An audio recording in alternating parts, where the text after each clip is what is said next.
Olá, seja bem-vindo a mais um vídeo do Direito na Escola. Eu sou Fábio Gomes Paulino, sou advogado, professor e membro desse projeto. E você aí da Escola Estadual Caminho à Luz, que já me conhece, já fica o meu convite para trazer aí seu parente, seu familiar para mais esse vídeo. Tenho certeza que o tema de hoje vai também interessar a você e ao seu familiar. Então, já dá pausa nesse vídeo aí e vai chamar lá alguém para assistir junto com você. E hoje eu te convido a, nesse vídeo, conversar um pouco comigo e aprender um pouco sobre métodos consensuais de solução de conflito. Mas o que seria isso, então? Métodos consensuais de solução de conflito. Hoje eu te proponho aprender sobre como resolver conflitos na vida em sociedade. Afinal de contas, se a gente está em sociedade, a gente está em envolvimento com outras pessoas. E o conflito é uma coisa natural. Bom, vamos conhecer um pouco sobre o conceito do direito. Você que já tem a oportunidade de ter assistido algum outro vídeo do direito na escola, já deve ter percebido nas nossas conversas, o conceito do que seria o direito. Olha só, é o conjunto de normas gerais e positivas que regulam a vida social. Partindo desse conceito, a gente começa então a pensar o seguinte: o direito é um conjunto de normas, um conjunto de regras, um conjunto de limitações, de direitos e deveres positivas. Positivas porque estão colocadas na lei, colocadas, postas, disponíveis para todos nós. E qual que é o intuito do direito enquanto norma, enquanto lei? É regular a vida social. Afinal de contas, estando em sociedade, a gente tem que reconhecer que existem limites. Até onde vai o seu limite, o meu limite? Até onde começa o do outro, Então o direito ele regula essa vida em sociedade. E já que nós estamos inseridos em sociedade, nós temos que nos relacionar, comprar, vender, interagir com as pessoas, é natural que essa interação muitas vezes vá gerar um conflito. Afinal de contas, nós temos aí diferenças, Diferenças de crenças, diferenças de opiniões, diferenças sociais, econômicas, e essas diferenças muitas vezes não são bem interpretadas, não são bem entendidas ou trabalhadas uns com os outros. E é daí, então, que pode surgir um conflito.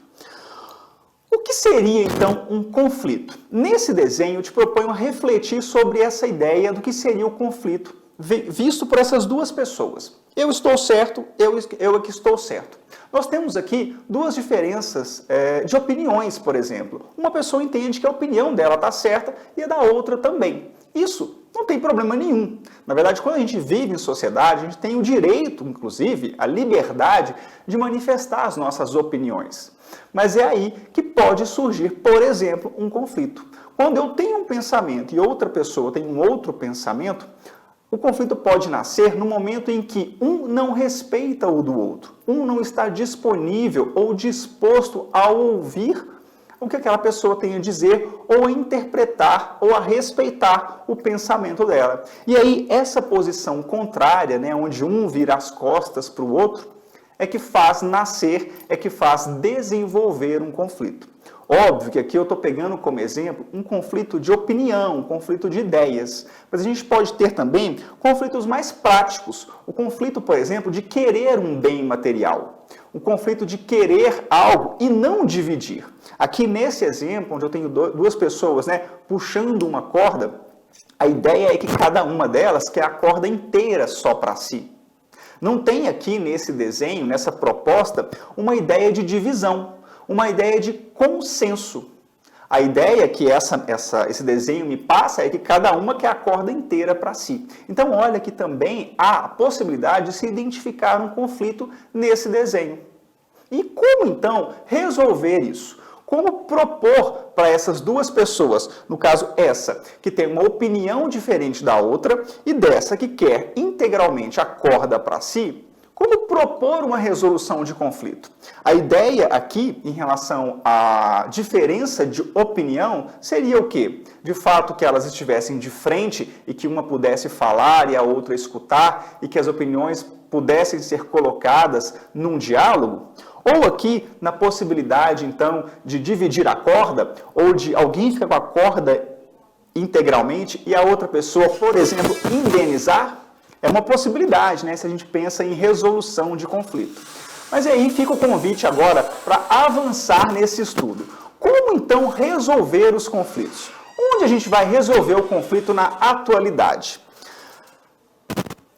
Eu faço essa pergunta para você. O conflito pode ser algo bom? Pode ser algo positivo? Ou o conflito é sempre difícil, sempre prejudicial para as pessoas e para a sociedade?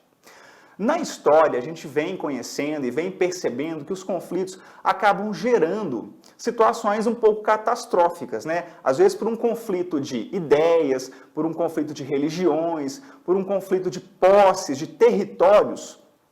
Povos entram em guerra, povos, às vezes, são escravizados um em relação aos outros. Então, isso tudo nasce de um conflito. E o que fica para a gente é que o conflito é sempre algo negativo, algo ruim para a sociedade. Mas o que a gente tem que ter em mente é que o conflito ele é natural em sociedade. É da natureza do ser humano, enquanto sociedade, enquanto inserido em grupo, conflitar, divergir, ter posições diferentes. Então, se o conflito é algo natural do ser humano, é natural da sociedade, a gente pode observar ele por duas possibilidades. A possibilidade de ser algo negativo, né, de gerar algo negativo, como guerras, como fome, como prejuízos à sociedade, mas também a gente pode observar que o conflito tem um lado positivo. Muitas vezes é no conflito que a gente tem produção de ideias, a gente tem produção de conceitos, a gente tem opiniões diferentes que são colocadas e ali são construídos novos conceitos, novos estudos. É uma questão de observar como o conflito pode ser positivo.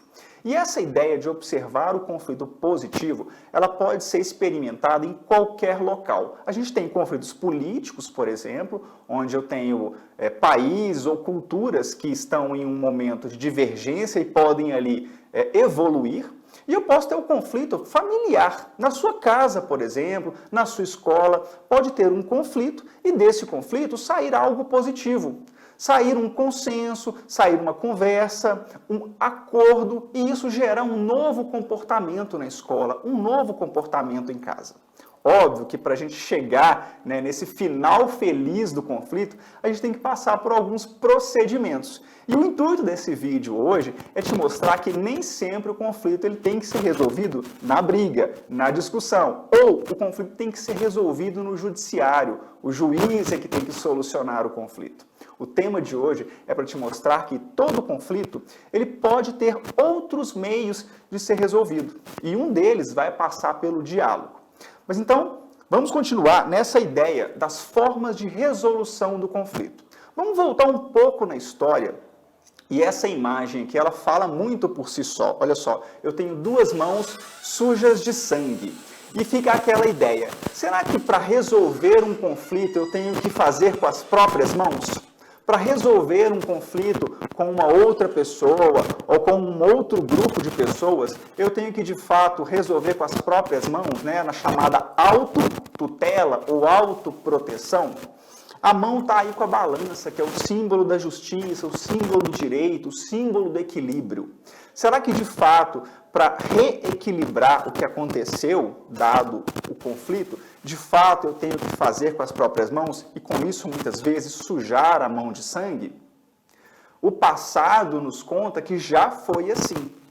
Houve, inclusive, já uma chamada lei, a chamada Lei de Talião, que falava sobre essa forma de resolução do conflito. Vamos ler o conceito do que seria a Lei de Talião.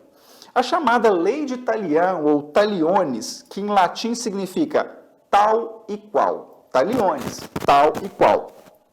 Apareceu pela primeira vez no Código de Hammurabi.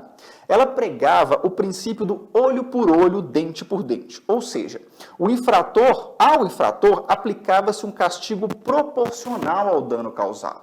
Então, olha só, se a gente basear ainda por essa lei, a Lei de Talião, um determinado crime, um determinado conflito, ele seria resolvido tal e qual. Então, a depender do que aconteceu, quem sofreu uma perda de alguma coisa, sofreu um crime ou sofreu uma agressão, ele poderia devolver, ele poderia aplicar como punição para aquele que causou uma pena tal e qual aquilo que ele sofreu.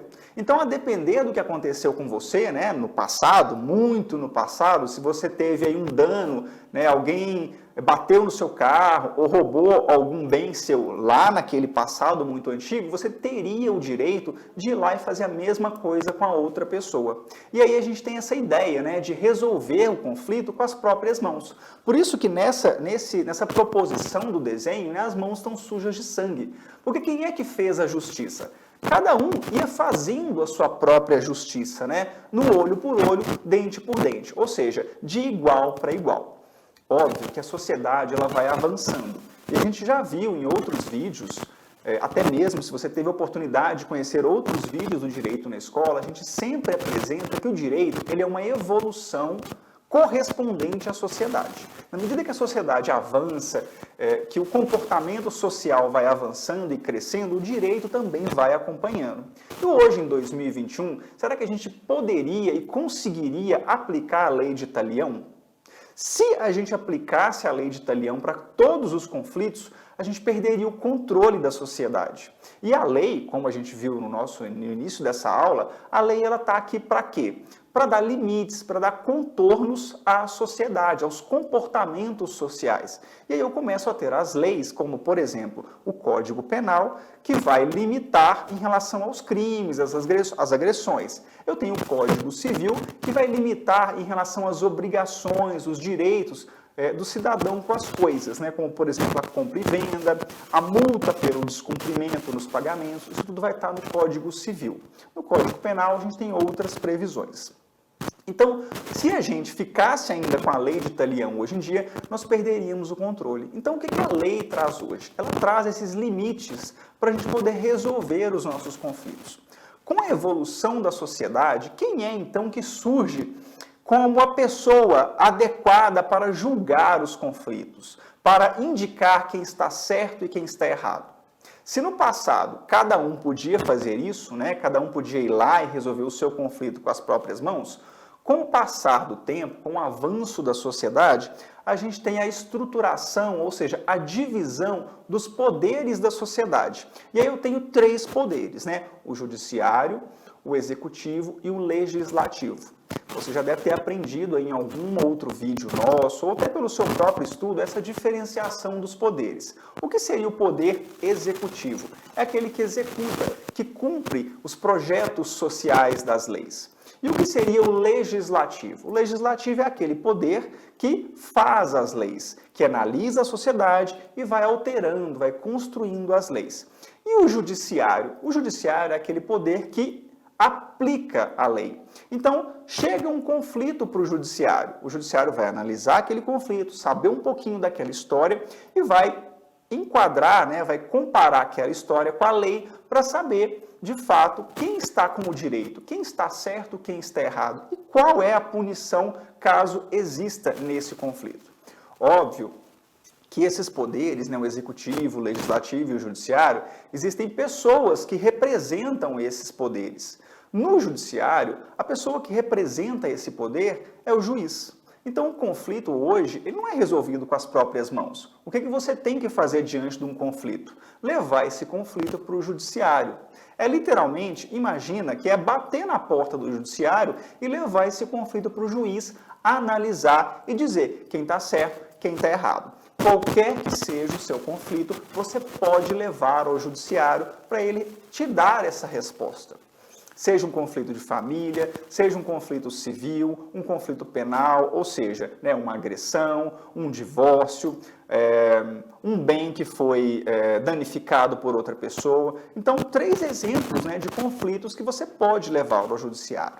Mas aí a gente tem que pensar o seguinte: a nossa sociedade vai evoluindo e o número de conflitos também vai crescendo, vai se desenvolvendo. Todos os conflitos precisam ser levados ao judiciário? Será que, de fato, tudo precisa ser levado ao judiciário?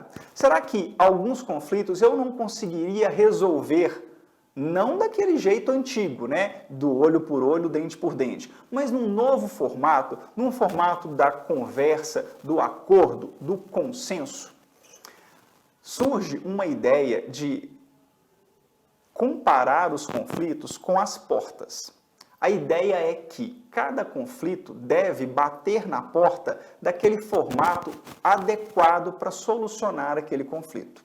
A gente tem a ideia de que todos os conflitos têm que bater numa porta só, que é a do judiciário.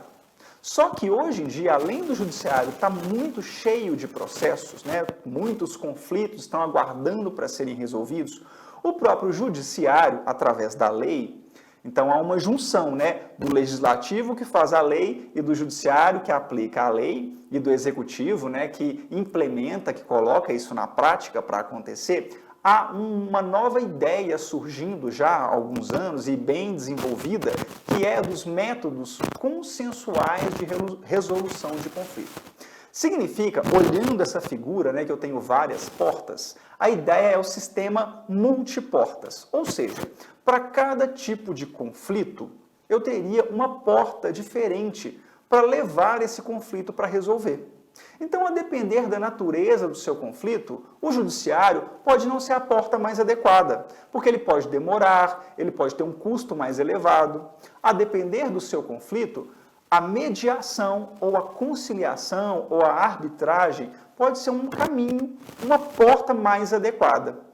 Nesse vídeo, a gente vai aprender o que seriam essas portas da mediação e da conciliação e quais conflitos eu poderia bater na porta, né, da mediação, bater na porta da conciliação para solucionar o conflito. E ao invés de levá-lo ao judiciário, eu levo na mediação, eu levo na conciliação.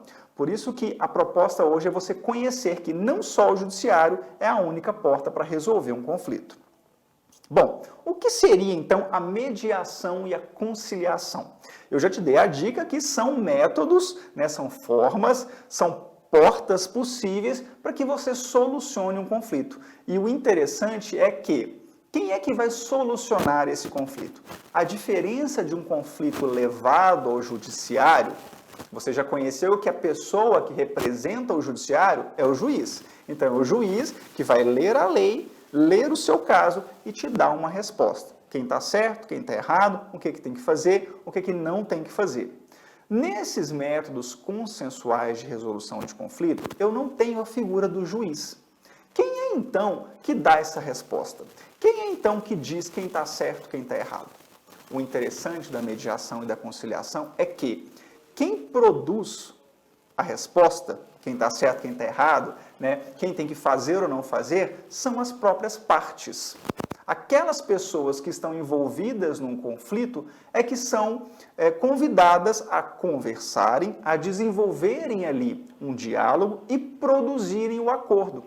Diferente do juiz, que vai falar quem está certo, quem está errado, as partes vão conversar e elas vão chegar no consenso, no entendimento de quem está certo, quem está errado, o que uma tem que fazer e o que a outra tem que fazer. E aí, ao final, a gente tem o quê? Um acordo, um consenso. Eu tenho de volta aquela paz que foi perdida no momento em que o conflito surgiu.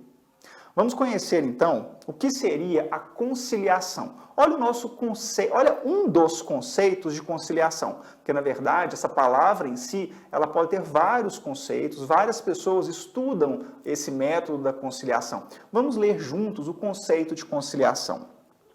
A conciliação é um método utilizado em conflitos mais simples ou restritos, no qual o terceiro facilitador pode adotar uma posição mais ativa, porém neutra com relação ao conflito e imparcial.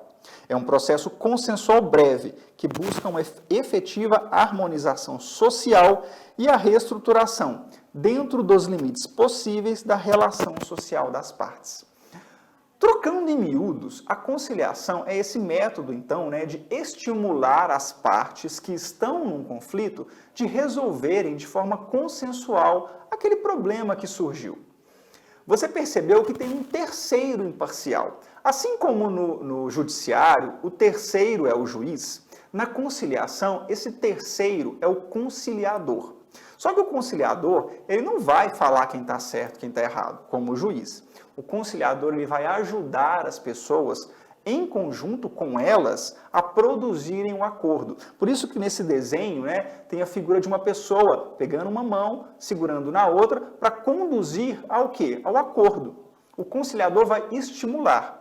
A conciliação ela não é obrigada, ela depende da vontade daquelas partes, é uma opção daquela parte. Você pode optar em levar para o judiciário, mas assim como você pode optar pela conciliação. Nós vamos conhecer vantagens de se escolher a conciliação ao invés do judiciário, mas para que você entenda que a conciliação ela é um método consensual para conflitos mais simples, mais breves. Vamos pegar um exemplo aqui de um pequeno acidente no trânsito, né? Alguém bateu no seu carro, foi uma coisa simples. Você não conhece aquela pessoa e, em tese, você também não vai continuar, né, um relacionamento com ela. Você precisa resolver o conflito ali, pontual. Quem bateu no carro, quem vai pagar, se vai acionar um seguro, se não vai, qual seguro vai ser. São coisas bem pontuais, bem específicas. Imagina levar isso ao judiciário, bater na porta do judiciário.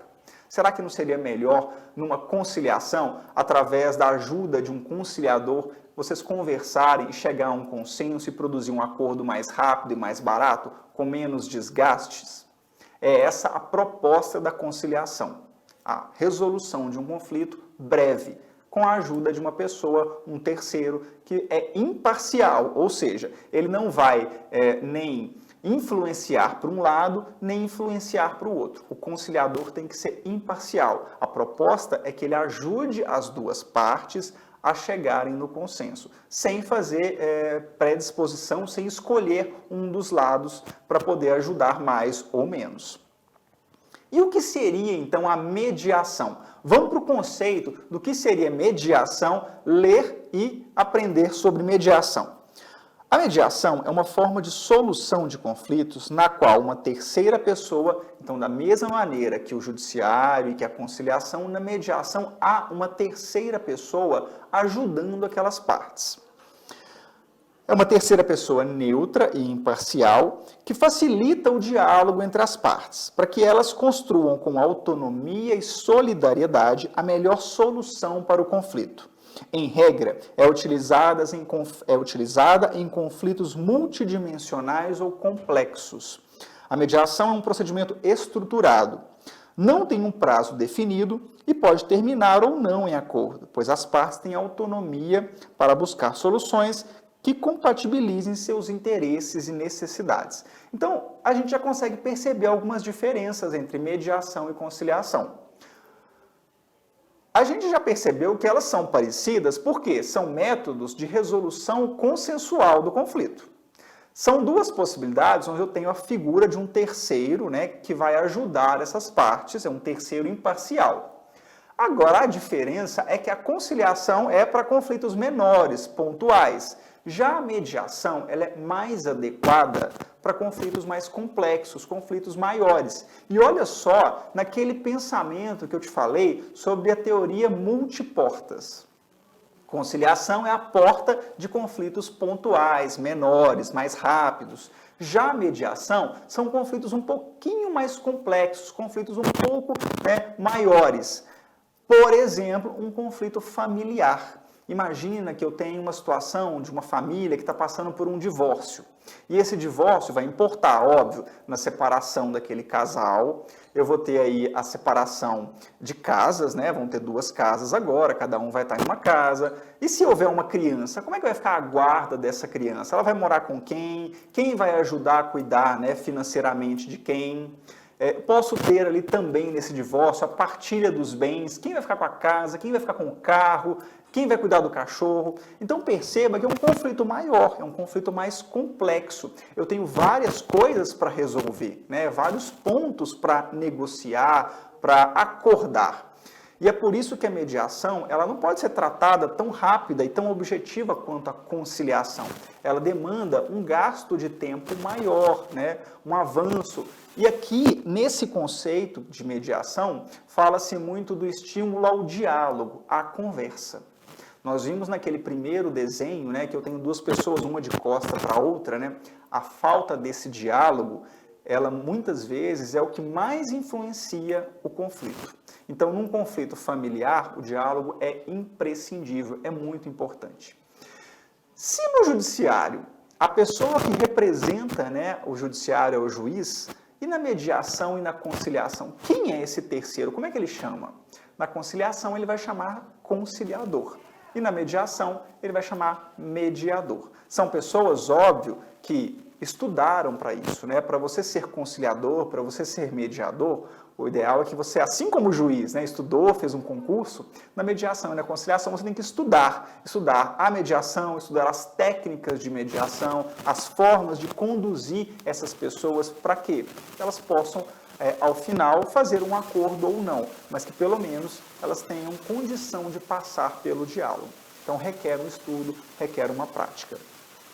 Bom, e aqui a gente tem essa proposição, né? A mediação e a conciliação, ela vai passar exatamente por isso, olha só, pelo diálogo. Muitas vezes as pessoas pensam algo diferente das outras e na hora de conversar, na hora de expressar, isso acaba não chegando da mesma maneira. E como então eu vou conseguir que duas pessoas que têm pensamentos diferentes, vontades diferentes, né, carregam aí ideais diferentes, possam então chegar a um acordo? A figura do mediador é essa, né, como esse bonequinho verde, né? É ajudar essas pessoas a que a cada momento elas possam aí dialogar, construir e respeitar umas às outras. Não quer dizer que uma tem que mudar o pensamento em relação à outra, mas passa pela ideia do respeito à diferença. A partir da hora que a gente começa a respeitar a diferença, as intenções do outro, a gente está começando a caminhar rumo a um consenso, rumo a um acordo para resolver aquele conflito. Dentro da mediação familiar, isso é muito aplicado, porque muitas vezes, dentro de uma família, a gente tem as pessoas com várias crenças, vários ideais, vários objetivos, né? Você já aprendeu em outros vídeos que família não é tudo igual, né? Família, embora a gente tenha a expectativa de que muitos conflitos são parecidos, são comuns às famílias, a gente sabe que por trás de cada família, cada lar, tem uma diferença. E a mediação, ela ajuda exatamente a respeitar essas diferenças. Imagine que um conflito familiar tenha que ir para o judiciário. Muitas vezes, aquele juiz, aquela pessoa que não conhece, né, a realidade daquela família, não tem como conhecer o que aquele pai, aquela mãe, aquele filho, aquela avó, aquela pessoa que está ali por trás daquele conflito, pensa ou até mesmo gostaria de resolver aquele conflito. E é por isso que a mediação, através do diálogo, permite que a gente encaixe esses quebra-cabeças. A ideia é respeitar as diferenças de cada um no encaixe do quebra-cabeça. E se não encaixar, não tem problema, né? O conflito, a resolução do conflito, para resolver o conflito, não significa que eu tenho que mudar o outro. Eu tenho que aprender a respeitar e a entrar no consenso. Há quem diga que se você quer 100, muitas vezes é melhor perder 10 e ficar com 90. Então, o consenso, a resolução de um conflito, tem que estimular as pessoas a pensar que, muitas vezes, eu não vou ficar com o 100, ou eu não vou ficar com aquela corda inteira, né, naquele primeiro desenho. Mas, às vezes, se eu ficar com uma parte da corda ou metade da corda, é melhor do que ficar sem a corda nenhuma. Então, é interessante pensar nisso. E óbvio que quais os exemplos dentro da mediação familiar que eu posso aplicar? Bom, eu dei aqui já possíveis conflitos, né, no momento de divórcio. E aí eu vou ter na prática, olha só, o conflito de alimentos, né, ou da pensão alimentícia, né? Quem vai ajudar a criar aquela criança? Quem vai pagar? Né? O pai que vai pagar a mãe que vai pagar ao pai, são os avós que vão ajudar. Isso também pode ser desenvolvido na mediação. A guarda dessa criança, com quem ela vai morar? Ela vai morar com o pai, vai morar com a mãe, ela vai ficar no final de semana com um, com o outro. O próprio divórcio em si, né? No caso a partilha de bens, ou de fato quem vai ficar com determinados bens. Então esses são exemplos de conflitos que a mediação familiar ajuda a resolver. E que no judiciário, na porta do judiciário, isso também ia ser resolvido. O juiz também ia conseguir resolver isso. Só que, será que a resposta do juiz, quando ela é dada para aquelas partes, ela é imposta para aquelas partes, será que de fato aquelas partes vão ficar felizes com aquela resposta? Quando a gente tem um processo judicial, naturalmente eu tenho uma pessoa ganhando e uma pessoa perdendo. Sempre assim.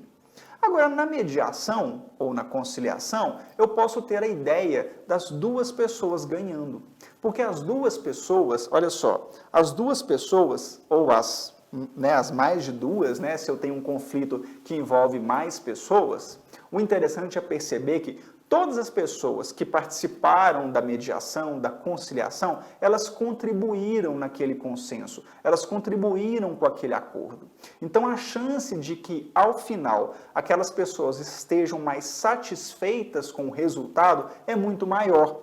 Porque quando o judiciário dá a sentença, dá aquela resposta e fala, você está certo e você está errado. Quem está errado sempre sai com aquela sensação de injustiça, com aquela sensação de que não precisava ser daquele jeito, ou que ela é que deveria estar certo. Agora, e na mediação e na conciliação? Num método de resolução do consenso. Ao final, essas duas pessoas, ou essas pessoas que estão no conflito, esse maior número de pessoas, por terem contribuído, por terem depositado, colocado ali a sua ideia, a sua queixa, e conversado com a outra parte, a chance é que, ao final, ela saia com uma satisfação maior em relação à resolução desse conflito. Certamente, ela vai sair com uma sensação de que ela também ganhou e que a outra parte também ganhou. Então, é um ganha-ganha na resolução desse conflito. E óbvio que, se a gente está falando em conflito familiar, em conflito social, eu mencionei aí o batido do carro, alguma coisa nesse sentido, na escola a gente não tem conflito. É óbvio que a gente tem conflito, Onde tem o indivíduo interagindo em sociedade com outro indivíduo, a gente tem a possibilidade de ter conflito. Seja um conflito entre você e o seu colega de sala, um conflito entre você e o seu professor, entre os professores e os familiares, ou seja, havendo interação social, há a possibilidade de ter um conflito. E eu posso ter um conflito simples, de um lugar para sentar na sua cadeira, na sua sala, um conflito de horário com o professor, um conflito familiar com o familiar e a escola, que às vezes não concorda com aquele sistema de educação, com aquele sistema acadêmico, com aquele formato de ensino. Mas, voltando àquela nossa ideia principal, o conflito ele é uma coisa ruim, ele é uma coisa somente negativa? Ou o conflito é uma possibilidade de crescimento, é uma possibilidade de melhoria. Nesse sentido, a mediação, voltando àquele nosso conflito, aquele nosso conceito do que seria mediação, a mediação aplicada à escola vem para viabilizar o diálogo entre você e o seu colega de sala, entre você e o seu professor, entre os professores e a coordenação e os professores com a família, com aquela pessoa que leva o seu filho, deposita o seu filho ali para se desenvolver e aprender mais na escola. O ideal é passar o quê? Pela integração, pelo diálogo. Só através do diálogo a gente consegue construir. E aí, quais as vantagens, então, de termos uma resolução de um possível conflito por essas técnicas, pela mediação e pela conciliação? Primeiro, eu vou ter um equilíbrio entre tempo e dinheiro. Para se fazer uma sessão de mediação ou de conciliação é muito mais rápido. Eu procuro um mediador, um conciliador ou uma câmara de mediação e conciliação que seja registrada e que tenha a autoridade para fazer, promover aquela conciliação e aquela mediação. Vai ser mais rápido e tende a ser mais barato, porque às vezes no judiciário, pelas custas judiciais, isso possa encarecer mais. Então eu tenho um ganho de tempo e um ganho de uma economia em relação às despesas. Eu tenho aí o equilíbrio entre as nossas intenções. Muitas vezes a razão e a emoção no judiciário estão muito afloradas. Eu tenho aquela ideia de que um é contra o outro, o autor e o réu. Já na mediação, eu tenho a proposta de partes, elas estão no mesmo nível. Eu não tenho ali uma diferença entre um autor e um réu. Então eu tenho um equilíbrio entre razão e emoção. Porque, através do diálogo, a gente vai promover o estímulo entre o raciocínio do conflito e a administração, o equilíbrio do emocional. E no judiciário, muitas vezes, esse equilíbrio entre razão e emoção fica um pouco difícil de acontecer. Imagina um conflito familiar sendo resolvido no judiciário. Você está no judiciário de manhã, um contra o outro, e ao final do dia tem que voltar para a mesma casa, porque ainda está morando na mesma casa. Então olha que isso pode ficar um pouco difícil. E já na mediação isso pode ser facilitado. Por quê? Aquelas partes sentaram, conversaram, uma falou e a outra escutou, depois aquele tempo é invertido, quem escutou agora vai poder falar. Então esse equilíbrio entre razão e emoção é muito mais percebido na mediação e na conciliação.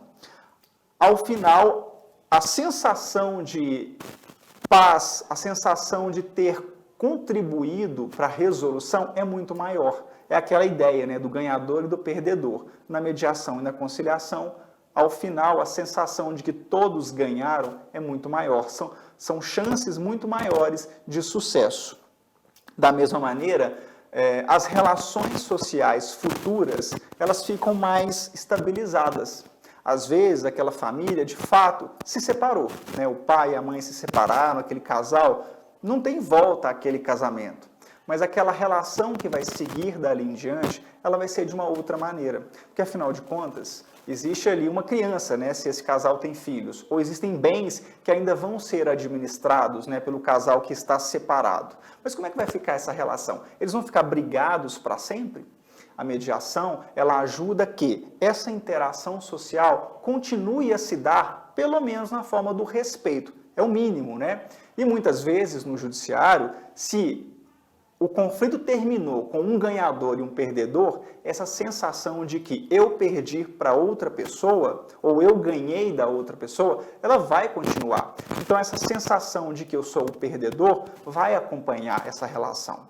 Na mediação, não. Na mediação, a relação vai estar pelo menos pacificada, porque os dois não participaram, os dois não saíram ganhando. Então é um ganho, é uma opção favorável, né, por escolher esse método de resolução de conflito. A questão da confidencialidade, né? A mediação e a conciliação também, assim como no judiciário, tem a sua confidencialidade, ou seja, tem o seu respeito. Não é porque você está optando por um outro meio de consenso, um outro meio de resolução, que as pessoas vão espalhar o que aconteceu, né? O mediador e o conciliador, ele é uma pessoa que, além de ter estudado para conduzir a resolução do conflito, ele também estudou para respeitar o sigilo daquilo que foi conversado nas sessões. Seja o conflito do carro, seja o conflito da família, ele tem o dever de guardar respeito e sigilo àquele conflito. E, ao final, o acordo. Se eu tenho aí, no final da conciliação ou da mediação, o acordo, a chance desse acordo ser cumprido é muito maior. Justamente porque os dois, né, aquelas pessoas do conflito, aquelas partes, é que de fato produziram esse acordo. Então a sensação de participação e de cumprir o acordo vai ser muito maior. São chances muito positivas em relação à escolha desse método. Então se a gente aplica a mediação e a conciliação, por exemplo, no âmbito escolar, né, se eu tenho dois alunos que estão disputando ali um lugar, a cadeira ou alguma outra coisa, se de fato eu promovo para que esses dois alunos conversem entre si, um exponha para o outro o que deseja, o porquê quer aquilo, a chance do respeito entre eles é muito maior. E da mesma maneira, da escola com a família. Se a gente tem uma aproximação da escola com a família e uma consegue escutar a outra, uma consegue perceber o desejo, o anseio, a dúvida do outro, eu consigo entender e tentar produzir um acordo. Muitas vezes, voltando naquele desenho principal, é o desconhecimento do que o outro pensa, é o desconhecimento do que o outro quer que faz nascer um conflito. Então, se nós damos a essas pessoas, ou nos damos, né, porque todo mundo está inserido em um conflito. Então, no momento que eu, Fábio, estou em um conflito, e eu me dou a oportunidade de ouvir o outro e que ele possa me ouvir, a chance de produzir um acordo e de que esse acordo vá ser cumprido ao final é muito grande. Posso levar ao judiciário? Posso. A porta do judiciário vai estar sempre aberta, basta bater. Mas é importante que você saiba que existem outras portas e que essas outras portas também têm pontos positivos que podem levar você a solucionar um conflito. Bom, eu espero que nesse vídeo você tenha aprendido aí sobre essas portas, né, que a gente tem na sociedade para resolver um conflito, seja o judiciário, seja a mediação, seja a conciliação. Nós vimos então que a evolução da sociedade, né, hoje em 2021, a gente não tem mais a autotutela, né, resolver com as próprias mãos. Mas hoje a gente tem a possibilidade de resolver com a própria fala, com o próprio diálogo, com a própria escolha de resolver, não só brigando no judiciário, mas junto com a outra pessoa, produzindo algo, produzindo um acordo, produzindo através de um consenso a paz social. Nada de sujar as mãos de sangue, nada de olho por olho, dente por dente. A ideia hoje é conversar, é o diálogo. E se não for possível levar na conciliação e na mediação, pode levar no judiciário, né? Ele vai estar lá sempre esperando. Mas é importante que você conheça do conflito e saiba que tem métodos adequados. A conciliação, a mediação e tem o judiciário. Bom, essas são as nossas redes sociais, espero que você siga o Direito na Escola no Instagram, conheça do canal no YouTube, se inscreva e tenha a oportunidade de assistir outros vídeos sobre o Direito na Escola, com outras matérias, que você possa ali conhecer os outros professores que também integram esse projeto. Espero que você tenha gostado, deixe aí os seus comentários sobre esse vídeo, suas sugestões para as próximas aulas. Eu sou Fábio Gomes Paulino e fica aqui o meu grande abraço e meu obrigado pelo vídeo.